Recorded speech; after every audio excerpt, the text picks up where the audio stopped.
Hello, my name is Shelbie Wilcox, and I research dog training electronically.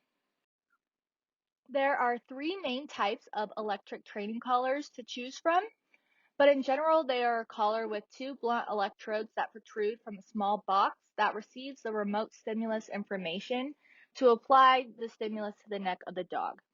The first type of collar is a manually controlled collar by a remote through the use of pressing buttons to emit a desired stimulus.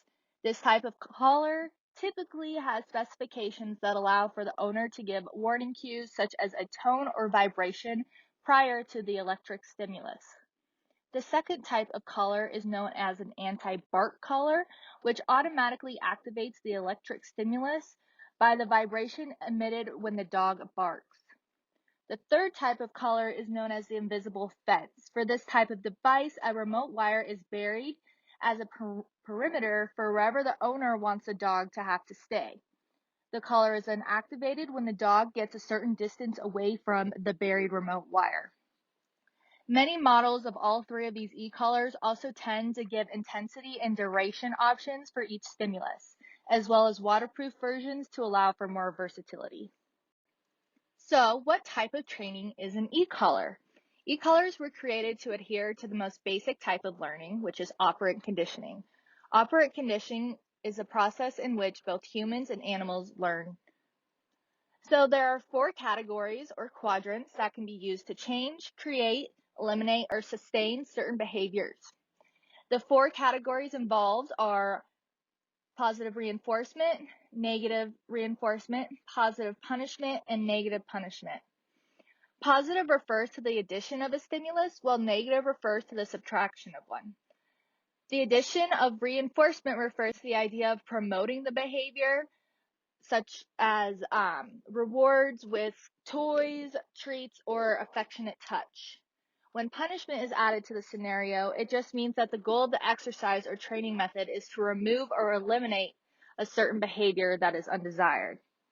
E-collars are put into either the positive punishment or negative reinforcement categories, but most commonly are referred to as avoidance conditioning. This means that through the application of an aversive stimulus, the dog should want to avoid the behavior they performed in order for the aversive stimulus to end.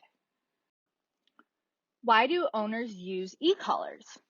There are a number of reasons that owners and trainers opt to use these devices. These advocates claim that there are a multitude of advantages that come with these training devices. The first advantage is that they are capable of quickly suppressing unwanted behaviors.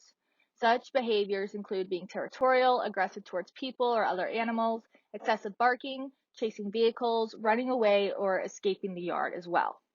Additionally, these devices are very versatile. They allow for correction of behavior instantly from a distance or when the owner is not there, and even in water, rain, or snow. There are also a lot of concerns accompanied with the use of e-collars.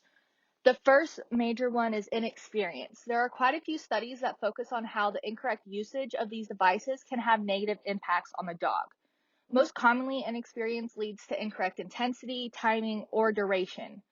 If too strong of a stimulus is used, then it could cause not only the inability to learn, but also it can be painful. On the other side, if the stimulus is too weak, then the dog will habituate to it and continue the undesirable behavior. If the stimulus isn't applied at the correct time or for the correct duration, then it can cause the dog to associate the stimulus with the wrong thing. For example, they can associate the stimulus to a different behavior than the one the owner wanted it to be removed, or they can associate it with a specific person and therefore react negatively towards them. Other studies also show the ineffectiveness and potential negative effects that these devices have on dog welfare. For one study, they took a total of 63 dogs that had off-leash behavioral issues and split them into three groups.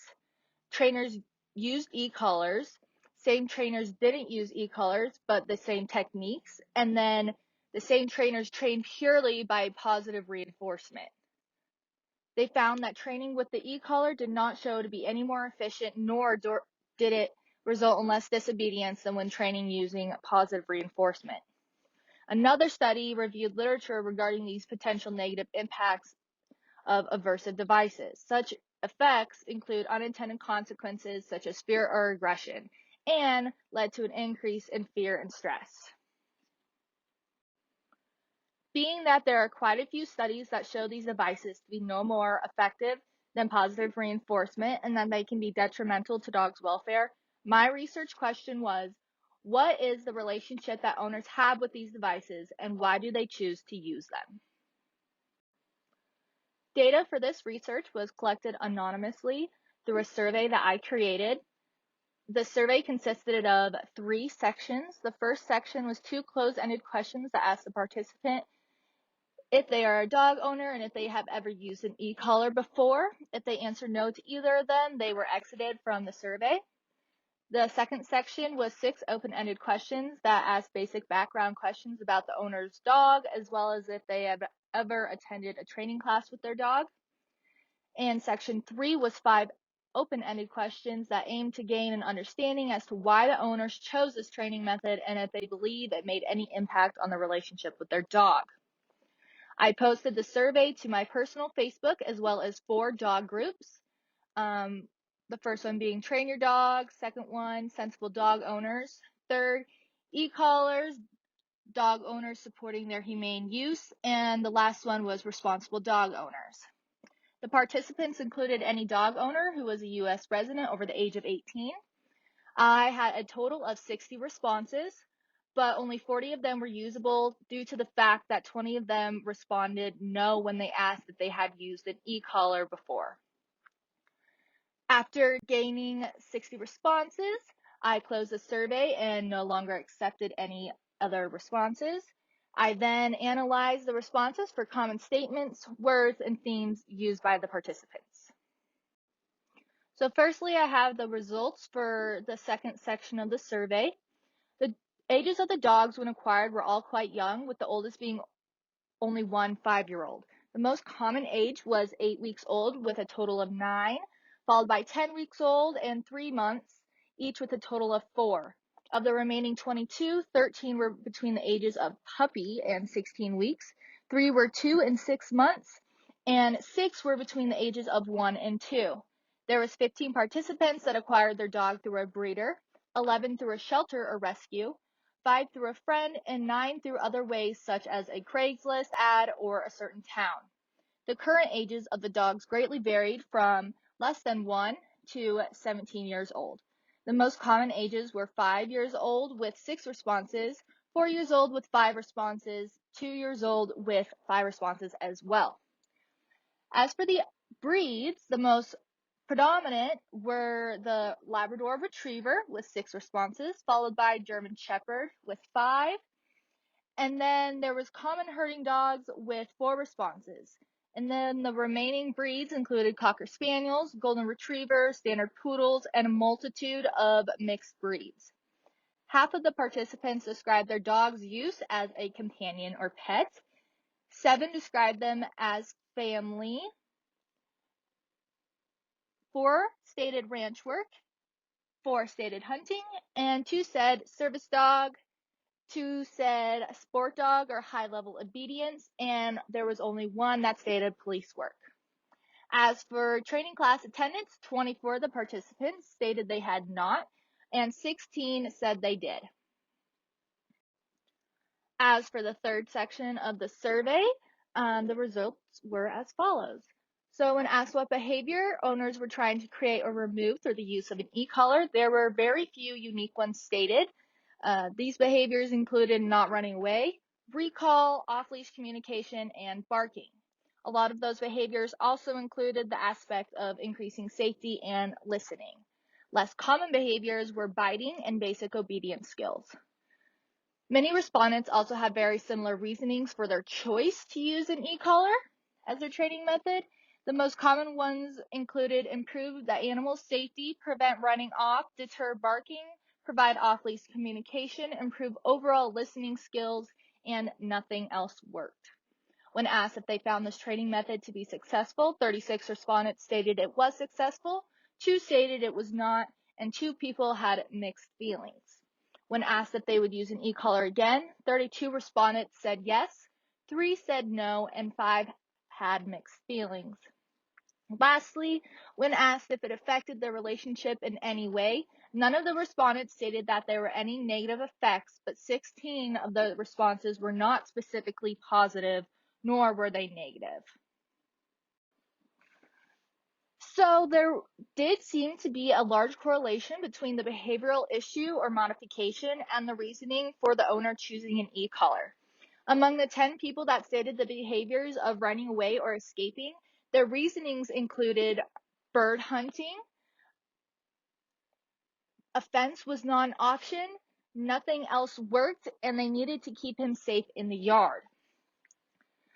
For the 8 that stated recall as the issue, they said it was because hunting rewards didn't work and they were chasing sheep, which was not okay. They wanted to have more distance than a long line allowed, or a long line was not suitable, and they needed to be 100% reliable in the woods. As for off-leash communication, there was hunting again, reliability, safety off-leash, regain focus or attention, corrections instantly from a distance, and one person had a disability and so they were not able to use a leash, but still needed to be able to communicate. As for barking and biting, of the 6 people that said that, they said they barked when they were not around, nothing else worked, they would not stop barking when told to do so, could get evicted for barking, and barking needed to be solved for daycare rules and neighbors. And again, nothing else worked to control it. I then decided to look and see if there was any correlation between the behavior and whether or not they found it to be successful. And so for the behavior of not running away or escaping, there was one person with mixed feelings that said yes and no, it was successful when the collar was on, but as soon as it came off, the training no longer applied. For those who stated recall as the behavior, there was only one person who said no, and they said no because the dog would have to wear it all the time, and she kept scratching at it.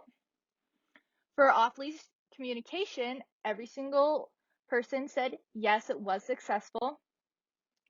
As for the barking and biting, there was one person that said no, it wasn't successful. He won't start barking when told to stop. And there was one person that said sort of, it took several different collars to get results. When asked if they would use one again, those who said yes used words such as safe, safety, effective, being used properly, appropriately, or correctly, and a lot of them stated that it gave them peace of mind and improved their dog's life. As for those who said no, one person said, no, I would not. It was just a vibration one, and I didn't want to go to anything more than that. Another said, no, I have learned better training methods to training dogs for the reasons I use them. Then for those who said maybe, they mostly said that it depends on the dog or the situation. One person specifically said they hope they never have to. This is a very athletic and high drive dog. I have never needed an e-collar before, and I do not expect to have a future dog of this sort, so will in all likelihood not need an e-collar in the future. So overall, it appears as though most people are aware that this kind of training method is not a one-size-fits-all kind of method and needed to be used in a certain way. When asked if it affected their relationship, those who said that it positively affected their relationship use words such as happy, freedom, loving, stronger, trust, communication, and respect. And a common theme that was found was that the e-collar actually strengthened their bond and allowed them to enjoy life together much more by having an increased communication and trust with each other.